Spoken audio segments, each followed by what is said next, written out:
మేము వారిద్దరు చెప్పిన దాన్ని కొనసాగింపే తప్ప మళ్ళీ ఏం భిన్నం ఉండే అవకాశం కూటమి కాబట్టి కూటమిలో భాగంగానే మాట్లాడతారు అనుకోండి. కానీ రాజకీయాలు కూడా అప్పుడో ఇప్పుడు అక్కడో ఇక్కడ ఇందాక రియాక్షన్స్ ఎట్లా వచ్చినాయంటే అట్లాగే వస్తాయి. అప్పుడు దానికి ఎక్కడో వే అవుట్ లీకేజీలు అంటారు, లేకుంటే ఇందాక రవికుమార్ గారు చెప్పినట్టు వాళ్ళ ఉత్సాహం కట్టలు తెంచుకొని వచ్చిందా, ఆ ఉత్సాహానికి ఎక్కడో పునాది ఉందా లేదా అనేది కూడా చర్చ. రఘురామ్ గారు. అక్కడ పెద్దలకి, మీకు అదేవిధంగా బిగ్ టీవీ ప్రేక్షకులకి నమస్కారం. ఒకటండి, చర్చ మీరు పెట్టారు కాబట్టి, డిబేట్ ఎందుకు పెట్టారు? చర్చ నడుస్తుంది కాబట్టి. తెలుగుదేశం పార్టీలో రాష్ట్రంలో ఓ చర్చ మొదలైంది. అంటే మీరు డిబేట్ పెట్టారు. దాంట్లో పెద్ద అంటే దాని మీద డిబేట్ చేయాల్సింది మీరు పిలిచిన వాళ్ళు ఖచ్చితంగా ఎవరి అభిప్రాయం వాళ్ళు చెప్తూ ఉంటారు. విశేషణ అభిప్రాయం ఆ రాజకీయ పార్టీల అభిప్రాయం చెప్తాయి. అయితే రవికుమార్ గారు చెప్పినా, లేకపోతే కనుక శివశంకర్ గారు చెప్పినా, నేను చెప్పినా, మీ అంతా కూటమిలో మేము కలిసి పనిచేస్తున్నాం. ఇది 3వసారి. గతంలో మరి అటల్ బిహారీ వాజ్పేయి గారు అప్పుడు పనిచేస్తాం కలిసి తెలుగుదేశం పార్టీతో, అదేవిధంగా యూపీ అదే NDA 1లో పనిచేసాం. ఇప్పుడు మళ్ళీ 3 NDAలో పనిచేస్తాం. చేత లక్ష్యం ఇందాక రవి అన్న చెప్పినట్టుగా లక్ష్యం ఒకటే, ఆంధ్రప్రదేశ్ రాష్ట్రాన్ని అభివృద్ధి పదంలోకి తీసుకెళ్ళడం లక్ష్యం. ఎవరు డిప్యూటీ సీఎం, ఎవరు సీఎం, ఎవరు మంత్రులు, ఏంది ఇదంతా పెద్ద విషయం కాదు, ఇది పెద్ద సమస్య కూడా కాదు. ఆల్రెడీ డిప్యూటీ సీఎం ఉన్నాడు, ముఖ్యమంత్రి గారు ఉన్నాడు, యంగ్ టీముని తయారు చేసుకుని లోకేష్ బాబు బాగా పనిచేస్తూ ముందుకెళ్తున్నాడు. చేత రాష్ట్రము ఏ విధంగా గతంలో జరిగినటువంటి తప్పులని ఏ విధంగా సరిదిద్దాలా, ఏ విధంగా ఇప్పుడు స్టీల్ ప్లాంట్ లాంటి పెద్ద ఇష్యూని చాలా సింపుల్ గా కూటమి దాన్ని వాళ్ళ చాకచక్యంగా అసలు అవ్వదు అన్న పనిని అసాధ్యాన్ని సుసాధ్యం చేసింది వాళ్ళు. అదేవిధంగా పోలవరం ఆగిపోయింది 5 సంవత్సరాల్లో. అంటే ఆగిపోయిందంటే వాళ్ళు పెద్ద చేయడానికి అవకాశం లేకుండా వాళ్ళు చేసుకున్నారు. దాన్ని మొత్తం మీద అది ప్రాబ్లం వచ్చింది, ఆగింది. ఇప్పుడు దాన్ని ముందుకు తీసుకెళ్లే పరిస్థితి వచ్చింది. అదేవిధంగా అమరావతి ఆగిపోయిన 5 సంవత్సరాలు ముందుకెళ్తోంది.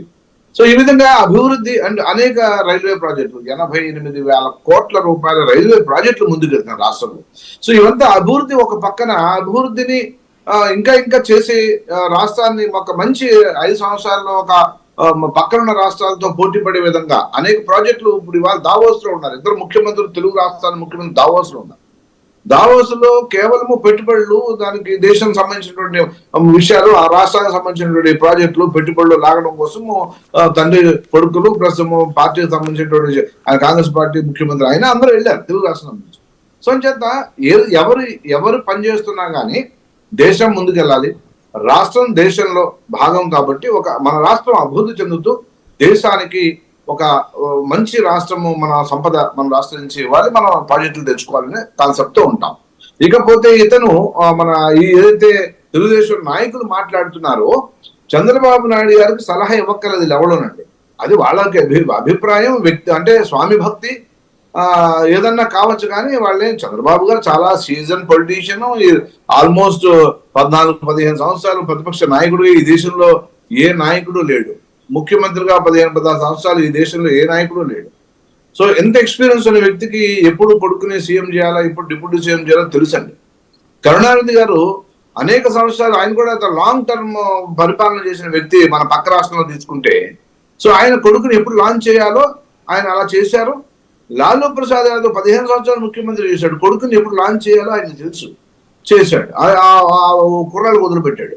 ములాయం సింగ్ యాదవ్ ఆయన కూడా ముఖ్యమంత్రి అనేక సంవత్సరాలు పనిచేశాడు, కొడుకుని ఎప్పుడు లాంచ్ చేయాలో అతను కూడా ఎంపీగా చేసి వదిలేశాడు. తర్వాత అతను మనం చేసుకున్నాడు, ముఖ్యమంత్రి అయ్యాడు.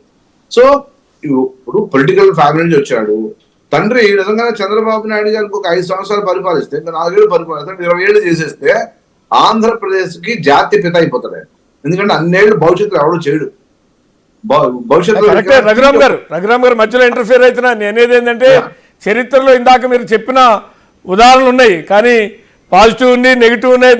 దాని నుంచి రాజకీయ పార్టీలు లెసన్ ఏం డ్రా చేసుకుంటాయి అంటే, టైంలో చేయకపోతే జరిగే నష్టం ఏంటో, మనం రిటైర్ అయిపోయిన తర్వాత, లేకుంటే మనం పవర్లో ఉన్నప్పుడే వెలివేషన్ వస్తుందా, పవర్లో లేనప్పుడు వస్తుందా, ఎప్పుడు వెలివేషన్ తీసుకురావాలి. రేపు పొద్దున 3 సీఎం క్యాండిడేట్లు అన్నప్పుడు సహజంగా 1, 2, 3 అన్నప్పుడు ఇప్పుడున్న సిచ్యువేషన్లో థర్డ్కి పోయే అవకాశం ఉందనుకోండి, 1, 2 అనే మధ్య పోటీ ఉందనుకోండి.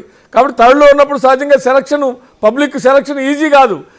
ఫస్ట్ సెకండ్లో ఉంటే పబ్లిక్ సెలక్షన్ ఈజీ ఉంటుంది. ఇది మీకు తెలియంది, రాజకీయాల్లో మాకన్నా మీరు పండిపోయి ఉంటారు, మేమైతే జర్నలిస్టులే కానీ. కాబట్టి ఆ ఫస్ట్, సెకండ్, థర్డ్లో ఉన్న వాళ్ళని థర్డ్లో ఉంచడమా, సెకండ్కి ఫస్ట్గా తీసుకురావటమా అనేది ఉంటుందా ఉండదా రాజకీయాల్లో? కాసేపు లోకేష్ని పాత్రలు తీసేద్దాం, దీంట్లో పాత్రలు పార్టీలు తీసేద్దాం, ఆంధ్రప్రదేశ్ అని కూడా తీసేస్తే జనరల్గా విశ్లేషణ చేయమంటే రఘురామ్ గారు ఏం చెప్తారు? అంటే ఇది చాలా ఇంకా ఎర్లీ అండి, ఒక ఎర్లీ కావచ్చు, జనరల్ గా చెప్తున్నా, ఎర్లీగా కాదంటలా. ఎందుకంటే 6 నెలలు అయింది కాబట్టి ఇంకా చాలా సంవత్సరాలు ఉన్నాయి కాబట్టి, ఒకటి ముఖ్యంగా నా ఉద్దేశంలో, నాకున్న నాలెడ్జ్ లో, నాకున్న ఎక్స్పీరియన్స్ లో లోకేష్ బాబు ఏదో అర్జెంట్ గా నేను డిప్యూటీ సీఎం ఆయనకి ఏం లేదు, అది నాకు తెలుసు. అంటే నాకున్నటువంటి నాలెడ్జ్ లో నేను చెప్తున్నాను. సో అంచేత ఆయనకి ఫాదర్ ముఖ్యమంత్రిగా ఉన్నారు, రాష్ట్రం కోసం పనిచేస్తున్నాడు. ఇతను కూడా లోకేష్ కూడా అహర్నెస్ లో నేను ఏ విధంగా నేను రాష్ట్రానికి కంట్రిబ్యూట్ చేయాలా, నేను తీసుకున్న పదవికి నేను ఏ విధంగా న్యాయం చేయాలని చూస్తున్నాడు తప్పించి నేనేదో అర్జున్ డిప్యూటీ సీఎం అతనికి ఏం లేదండి. సో అంచేత పాపం కూడా స్వామి భక్తి మీరు స్వామి భక్తి ఎక్కువైపోయింది. మీరేదో లొకేషన్ సీఎం గానించినట్లేరు, డిప్యూటీ సీఎం గానించినట్లేరు. నేనేమంటానంటే అప్పుడు డెఫినెట్ గా దానికి సంబంధించినటువంటి విషయాలు వచ్చినప్పుడు దానికి తెలుగుదేశం పార్టీ పెద్ద పార్టీ వాళ్ళ లాంగెస్ట్ పార్టీ 40 సంవత్సరాలు పైచిలకు 43 ఏళ్ళు 41 సంవత్సరం అయ్యింది పుట్టి.